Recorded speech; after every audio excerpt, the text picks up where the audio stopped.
পৃথিবীতে হাজারো কাজ থাকতে আমরা এই রাজমিস্ত্রি কাজটাকে কেন বেছে নিয়েছি? কারণ যে বুঝবে টাকার মর্ম সেই করবে রাজমিস্ত্রি কর্ম।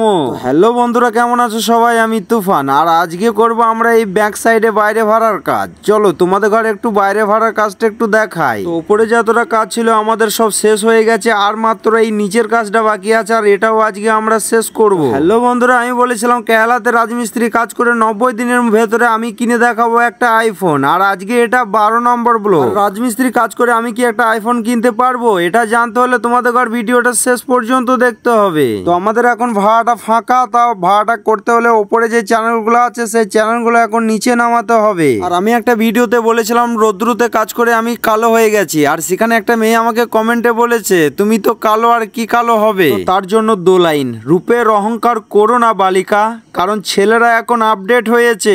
এখন শুধু রানীর পেছনে না, ছেলেরা এখন মানির পেছনে ছুটছে। তো আমার এখন চ্যানেল নামানো কমপ্লিট। এখন আমি যাব নিচেই, কারণ নিচে অনেক কাজ আছে। ভাবলাম বান্দরের মতো লাভ মারবো, কিন্তু সেটা হলো না। কচ্ছপের গতিতেই আমাকে নিচে নামতে হলো। তো বন্ধুরা, আমাদের ভাড়া কমপ্লিট হয়ে গেছে, এবার আমাকে কাজে লাগতে হবে। তাই বেশি আর চুদুর বুদুর করবো না, এবার ঝাড়াপাট কাজে লেগে যাও। তো টাটা বাই বাই, ভালো থেকো সবাই।